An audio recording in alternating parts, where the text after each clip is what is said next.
Hello मित्रों, संस्कार children academy Barmer के ऑनलाइन क्लासेज में आपका पुनः फिर से एक बार फिर स्वागत है। और आज हम बात करने जा रहे हैं, जो हमारा टॉपिक रहेगा शब्द विचार।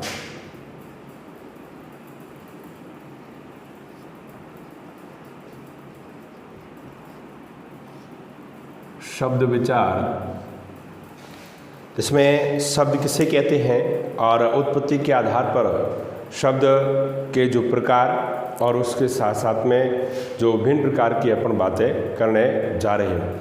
जैसे पहले वाले अपने वीडियो में बात की थी हमने वर्ण के बारे में कि वर्ण किसे कहते हैं।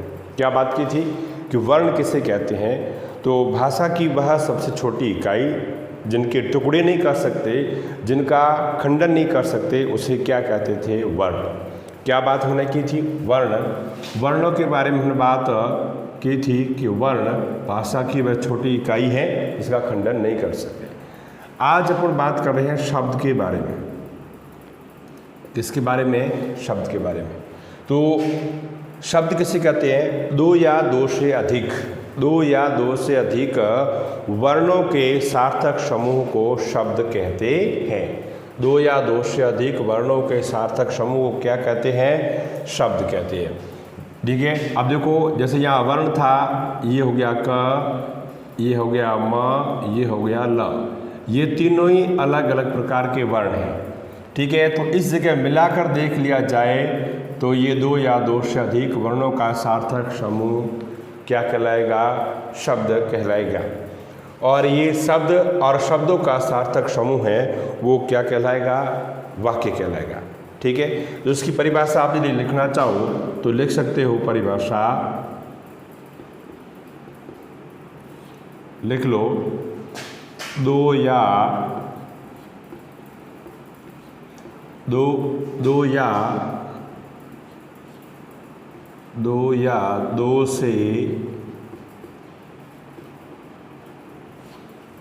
दो से अधिक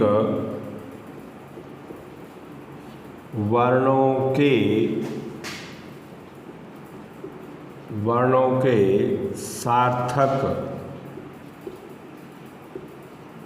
समूह को शब्द कहते हैं। ठीक है, तो उसमें चाहे दो वर्ण हो या दो से अधिक वर्ण हो, और वर्णों का कैसा समूह होना चाहिए? सार्थक। कैसा होना चाहिए? सार्थक, यानी कि उससे कुछ न कुछ अर्थ निकलना जरूरी है, तो वो क्या कहलाएगा? शब्द। जैसे यहाँ आपने बात की, जैसे ये र और ये त और ये न। अब ये अलग अलग एक वर्ण है। अलग अलग क्या है? ये एक अलग अलग वर्ण है, और जब इन वर्णों को अपन मिला लेंगे तो एक क्या बन जाएगा? शब्द बन जाएगा। क्या बन जाएगा? एक ये शब्द बन गया। क्या बन गया? एक शब्द बन गया। तो इस प्रकार से क्या है कि दो या दो से अधिक जो वर्णों का सार्थक समूह रहेगा, और उन समूहों को ही क्या कहते हैं? शब्द कहते हैं। अब हमारी अगली बात रहेगी कि उत्पत्ति के आधार पर। किसके आधार पर? उत्पत्ति के आधार पर जो शब्द के प्रकार। किसके आधार पर? उत्पत्ति के आधार पर। उत्पत्ति के आधार पर शब्द। अब देखो, शब्द की जो उत्पत्ति हुई है तो उसमें किस किस प्रकार के शब्दों को काम में लिया गया, और काम में लेते हुए एक हिंदी का संयोजन किया गया। तो उत्पत्ति के आधार पर अपन जो पहला भेद देखते हैं वो तत्सम शब्द।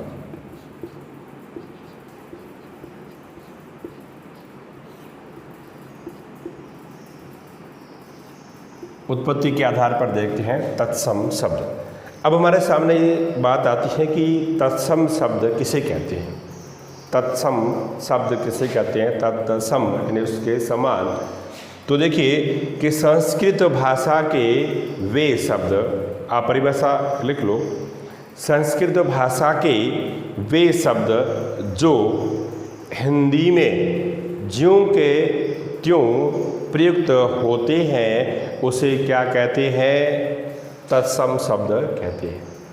संस्कृत भाषा के वे शब्द जो हिंदी में ज्यों के त्यों प्रयुक्त होते हैं, लिख लो,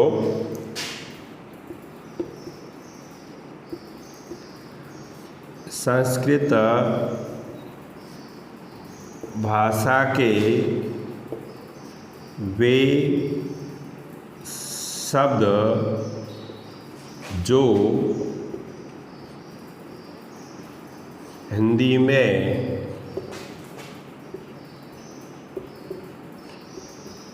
ज्यों के त्यों प्रयुक्त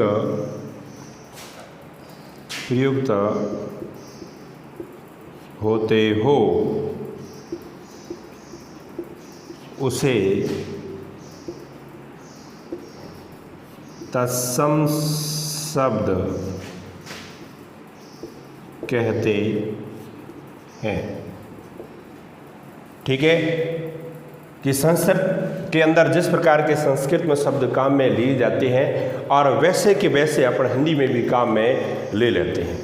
और हिंदी भाषा के अंदर आप कोई भी पाठ उठा कर देख लीजिए तो उसमें तत्सम शब्द कम से कम 10, 20, 30 जितना पाठ बड़ा है उसमें से कई भी प्रकार के आपको तत्सम शब्द जरूर मिलेंगे। तो संस्कृत भाषा के शब्द होते हैं और वैसे के वैसे हिंदी के अंदर भी आ जाते हैं, और हिंदी के अंदर आ जाते हैं तो ज्यों के त्यों प्रयुक्त होते हो तो उसे क्या कहते हैं? तत्सम शब्द कहते हैं। जैसे अपन अभी बात करते हैं, जैसे उदाहरण के तौर पे बात की जाए, दुग्ध एक तत्सम शब्द है, दधी एक तत्सम शब्द है,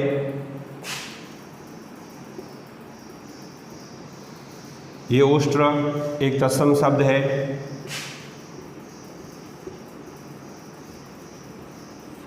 ये अग्नि एक तत्सम शब्द है, जैसे कर्ण है, आम्र है या क्षेत्र। ठीक है, तो ये शब्द क्या है? तत्सम शब्द है, जो मूल रूप से संस्कृत भाषा के ये शब्द है और वैसे कि वैसे अपन हिंदी में भी काम में ले रहे हैं और इसी कारण तत्सम शब्द कहा जाए। दुग्ध है, दधी है, और उष्ट्र है, अग्नि है, कर्ण है, आम्र है, क्षेत्र है। अब देखिए अगली बात हमारे सामने ये आती है कि तत्सम शब्द की बात हमने कर ली, और जो हमारा अगला वीडियो रहेगा, जो हमारी अगली क्लास रहेगी, तो उसमें एक एक तत्सम शब्द के बारे में अपन बात करेंगे और उसमें सिर्फ और सिर्फ तत्सम शब्द ही लेंगे, तत्सम शब्द के बारे में ही बात करेंगे। अब अगली बात सुनिए, तद्भव शब्द।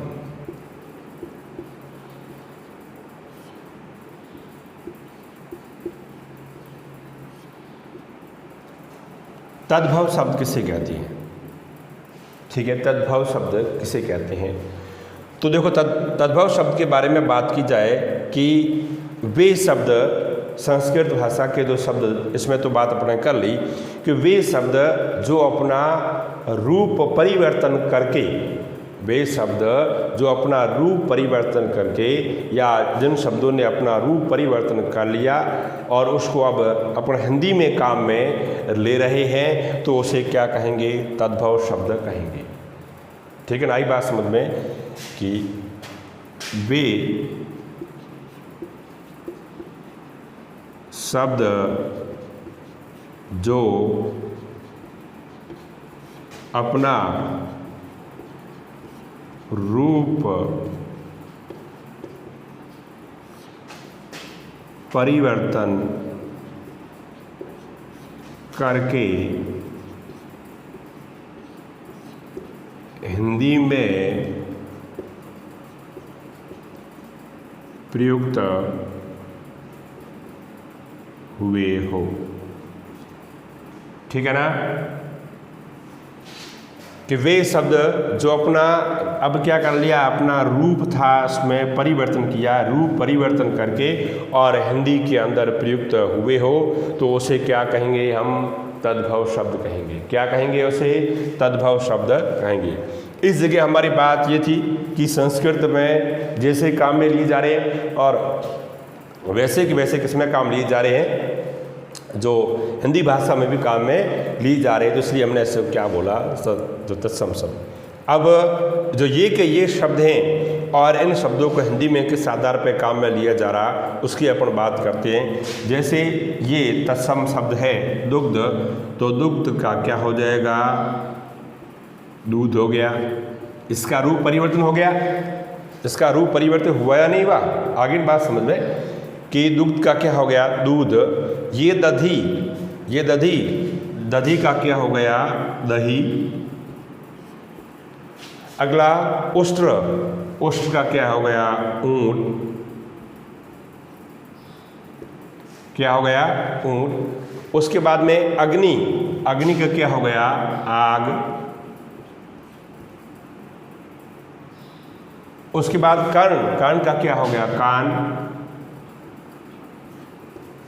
फिर है आम्र, आम्र का हो गया आम। फिर है क्षेत्र का हो जाएगा खेत। तो इस प्रकार से ये था तद्भव शब्द, ठीक है, जो अपना रूप परिवर्तित करके और हिंदी में काम में लिए जा रहे हो। ठीक है, तो ये उत्पत्ति के आधार पर दो बातें अपन की, तत्सम शब्द, तद्भव शब्द। और अगली बात अपन करते हैं देशज शब्द।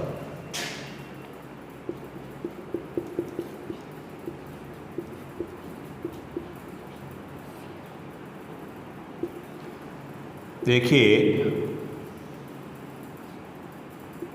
देशज शब्द, अब देखो हमारे सामने ये बात आती है कि देशज शब्द कहते किसे हैं।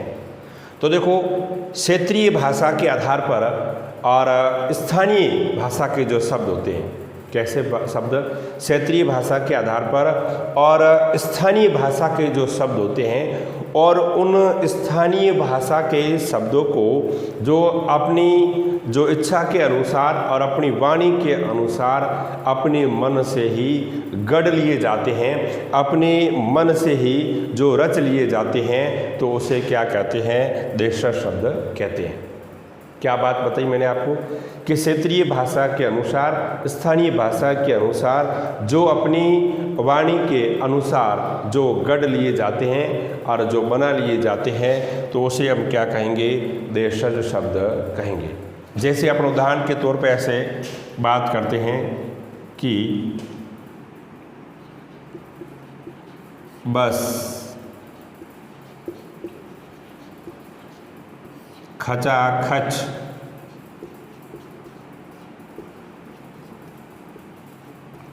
भरी हुई है। बस खचाखच भरी हुई है, तो ये खचाखच आपको डिक्शनरी में शब्द कहीं नहीं मिलेगा। खचाखच भरी हुई है, खचाखच का मतलब क्या है, पूर्ण रूप से भरी हुई है, पूर्ण रूप से भरी हुई है, उसमें कहीं भी रिक्त स्थान नहीं है, खाली स्थान नहीं है। ठीक है, तो इसमें खचाखच शब्द क्या हो गया, जो हमारा देशज शब्द हो गया। जैसे परात, क्या परात, ये परात, तो ये भी क्या है, ये भी क्या है, जो देशज शब्द है। परात शब्द कहो या कहो ढोर। ठीक है, तो ढोर शब्द का अर्थ क्या होता है, पशु होता है। ढोला तैसो ढोर भला, चरे वन को घास, सांझ पड़े दिन आथ में और करे घरों की आस।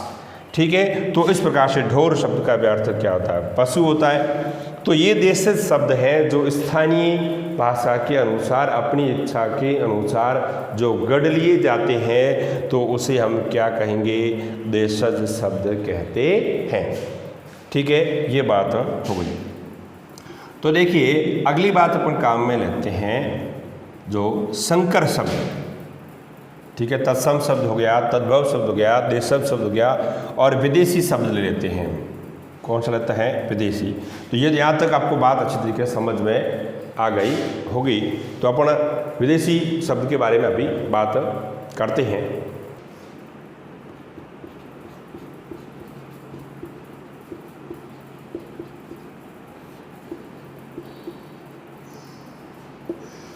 विदेशी शब्द, तो विदेशी शब्द के शब्द से ये आशय आप ये समझिए कि ऐसे शब्द जो विदेशों से आए हो, जो विदेशों से आते हुए अपने काम में ले लियो। इनकी परिभाषा के आधार पर देखा जाए तो जैसे धार्मिक, आर्थिक, सांस्कृतिक और राजनीतिक कारणों के आधार पर, आर्थिक, धार्मिक, सांस्कृतिक और राजनीतिक कारणों के आधार पर ऐसे कई शब्द थे और आवश्यकता अनुसार जो वो शब्द हमें हमारी भाषा में काम में ले लिए।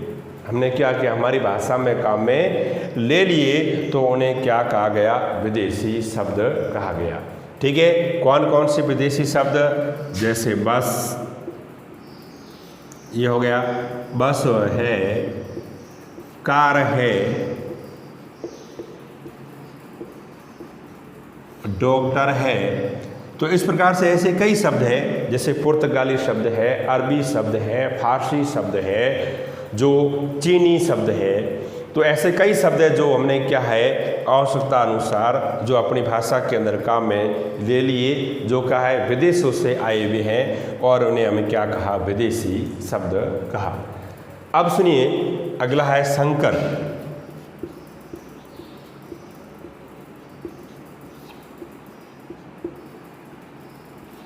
संकर शब्द, तो देखो संकर शब्द किसे कहते हैं।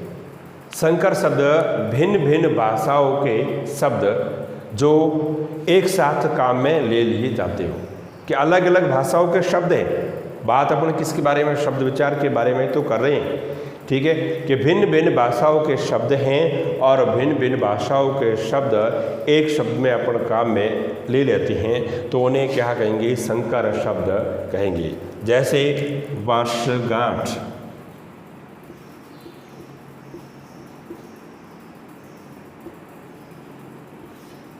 वर्षगांठ, टिकट घर। वर्षगांठ, टिकट घर, आप देखो ये जो दो भाषाओं के शब्द हैं और दो भाषाओं के शब्द हैं और दो भाषाओं को शब्दों को काम में लेते भी और एक शब्द का जब निर्माण किया जा रहा है तो उसे हम क्या करें, संकर शब्द। कैसे, जैसे ये वर्ष है, ये वर्ष संस्कृत भाषा का शब्द है।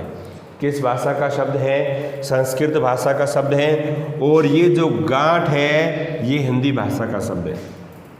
गांठ किस भाषा का शब्द है, हिंदी भाषा का शब्द है। इसमें ये टिकट लिखा हुआ है, टिकट आपको पता हो तो ये अंग्रेजी भाषा का शब्द है। किस भाषा का शब्द है, अंग्रेजी भाषा का शब्द है। और ये जो घर है ये हिंदी भाषा का शब्द है। तो इस प्रकार से क्या है कि दो भाषाओं के शब्द एक साथ जहाँ प्रयुक्त हो रहे हो तो उन शब्दों को हम क्या कहेंगे, संकर शब्द कहेंगे। तो उत्पत्ति के आधार पर ये शब्द आपको बात समझ में आएगी होगी। ठीक है, आप अच्छे से और अध्ययन करना। तत्सम शब्द, तद्भव शब्द, देशज शब्द और विदेशी शब्द और उसके साथ में संकर शब्द। ठीक है, तो ये है तत्सम, तद्भव, देशज और विदेशी और संकर शब्द। इन शब्दों को आप अच्छी तरीके से पढ़ें। रचना के आधार पर शब्द, किसके आधार पर, रचना के आधार पर जो शब्द है वो कौन कौन से है उसके बारे में अपन बात करते हैं। जो पहला है रूढ़ शब्द, रूढ़ शब्द।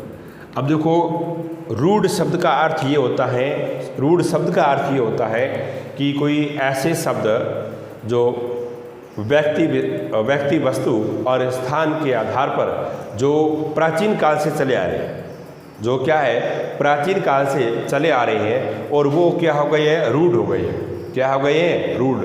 तो उसे क्या कहते हैं, रूढ़ शब्द कहते हैं।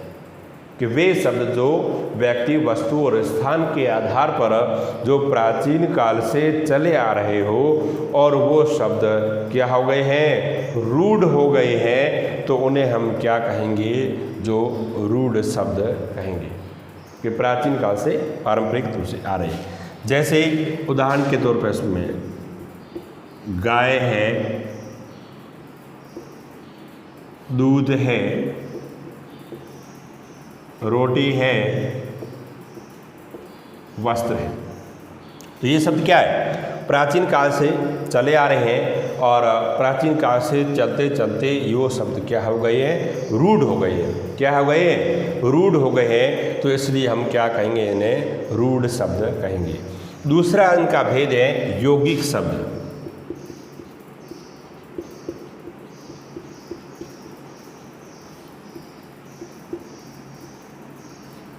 अब देखो, योग धन एक, योग शब्द का अर्थ क्या होता है, जोड़ना, मिलना, उसे क्या कहते हैं, योग कहते हैं। तो यौगिक शब्द में क्या है, शब्द से आपको पता ही है। तो योग का मतलब क्या है, दो भिन्न भिन्न शब्दों का, दो अलग अलग शब्दों का मिला हुआ रूप, दो अलग अलग शब्दों का मिला हुआ जो रूप होता है उसे क्या कहते हैं, यौगिक शब्द कहते हैं। तो दो शब्द अलग अलग होते हैं और दोनों अलग अलग शब्द मिलकर एक शब्द का निर्माण करते हैं, तो उसे क्या कहते हैं, यौगिक शब्द। जैसे विद्यालय, आप देखिए विद्यालय, अब अलग अलग कैसे हैं, अभी अपन इसका पता करते हैं। विद्या धन आलय, तो उसमें देखो विद्या शब्द का अर्थ शिक्षा होता है और आलय शब्द का अर्थ घर होता है। आलय शब्द का अर्थ घर होता है।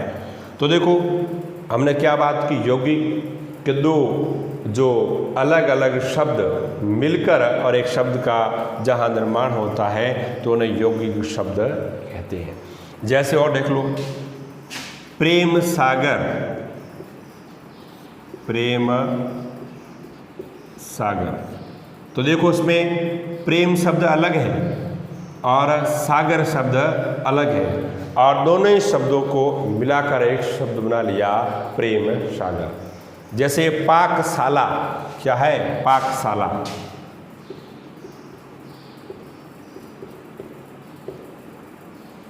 पाकशाला, पाक शब्द का अर्थ क्या होता है, पकाना, और शाला शब्द का अर्थ है कि स्थान, घर, जगह। तो ये क्या बोला, उसको एक शब्द बन गया पाकशाला। तो इस प्रकार से अलग अलग शब्दों से मिलकर एक शब्द का निर्माण वो क्या कहलाता है, यौगिक शब्द। अब जो रचना के आधार पर हमारा तीसरा भेद हमारे सामने आता है वो है योग रूढ़। योग रूढ़ शब्द कैसा शब्द, योग रूढ़ शब्द, ठीक है। अब देखो हमारे सामने ये बात आती है कि योग रूढ़ शब्द किसे कहते हैं, कि इसमें जो दो भिन्न भिन्न शब्दों के योग से वो शब्द बना है और वो शब्द बनकर कोई एक विशेष अर्थ निकालता है, ठीक है। दो भिन्न भिन्न शब्द होंगे, ठीक है, दो भिन्न भिन्न प्रकार के शब्द होंगे और दो भिन्न भिन्न शब्द जो एक विशेष अर्थ निकाल रहे हैं, जहाँ विशिष्ट अर्थ निकला जा रहा है, तो उसे क्या कहेंगे, योग रूढ़ शब्द कहेंगे। जैसे अभी अपन बात करते हैं गजानन, ठीक है। तो यहाँ अपन ने जो बात की थी तो वहाँ भिन्न भिन्न शब्द थे, मिलकर एक शब्द बन रहा था, लेकिन इसमें कोई एक विशिष्ट अर्थ नहीं निकल रहा था।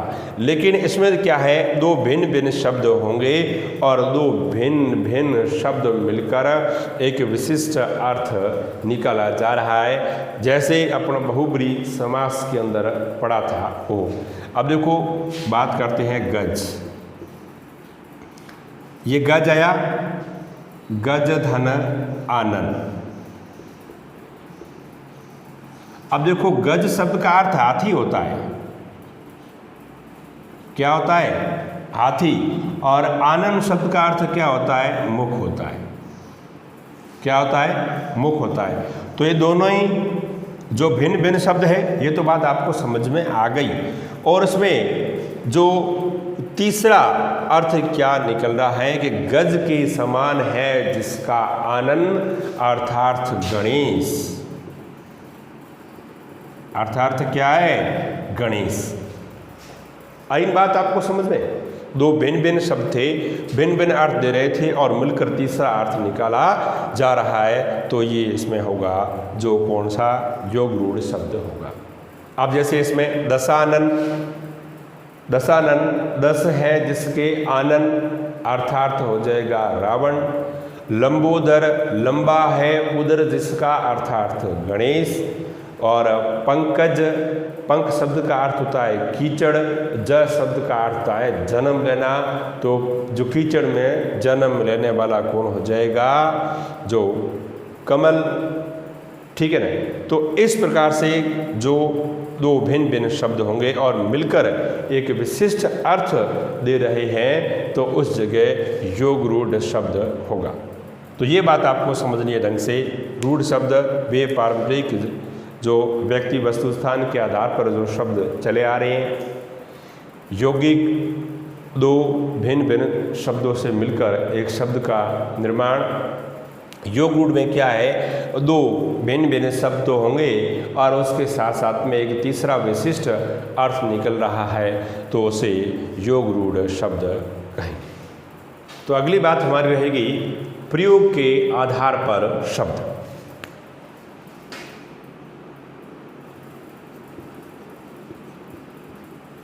प्रयोग के आधार पर शब्द। प्रयोग के आधार पर शब्द, तो प्रयोग के आधार पर जो शब्द हैं वो उसके दो भेद हैं, विकारी और दूसरा है अविकारी। विकारी और वह अविकारी। अब नाम से परिभाषित हो जाना चाहिए विकारी, कि वे शब्द जिनका लिंग, वचन, काल, कारक के आधार पर, लिंग, वे शब्द जिनका लिंग, वचन, काल, कारक के आधार पर जिसके रूप में परिवर्तन होता है। रूप में क्या होता है, परिवर्तन।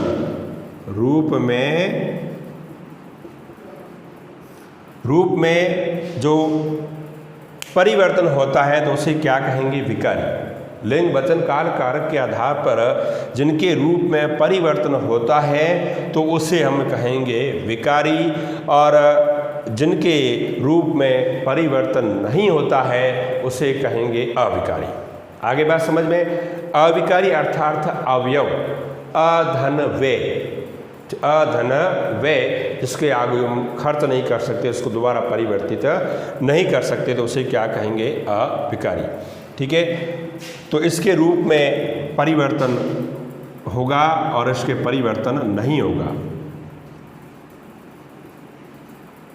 परिवर्तन नहीं होगा। लिंग, वचन, काल, कारक के आधार पर इसमें परिवर्तन नहीं होगा। और इसमें विकारी शब्द में कौन कौन से हैं आपको बता दूं। संज्ञा है, संज्ञा है, सर्वनाम है और विशेषण है। तो वो शब्द किस में आ जाएंगे, और इसके साथ संज्ञा, सर्वनाम, विशेषण और क्रिया वो आ जाएंगे विकारी के अंदर। और अविकारी के अंदर क्या है, विस्मय बोधक है, समुच्चय बोधक है, क्रिया विशेषण है। ये ऐसे शब्द हैं जिनमें कोई प्रकार के रूप में परिवर्तन नहीं होगा। ठीक है। तो आगे अपन संज्ञा, सर्वनाम, क्रिया के बारे में बात करेंगे और इसके बारे में भी बात करेंगे। और इसमें अर्थ के आधार पर भी शब्द हैं, जो एकार्थ शब्द है, अनेकार्थी शब्द है, विलोम शब्द है, जो ध्वनि से संबंधित शब्द है। तो इस प्रकार से ये सारी की सारी बातें आपको समझ में आई होगी उत्पत्ति के आधार पर और रचना के आधार पर। ठीक है, और उसके साथ साथ में प्रयोग के आधार पर आपको बात समझ में आई होगी, तो ये बात आप अच्छी तरीके से पढ़ें और समझें। और संस्कार चिल्ड्रन एकेडमी बाड़मेर के द्वारा जो आपके लिए व्यवस्था की गई है उसको अच्छी तरीके से पढ़िए, और जो बात आपको समझ में नहीं आती है तो आप कमेंट के रूप में लिख सकते हो। जय हिंद।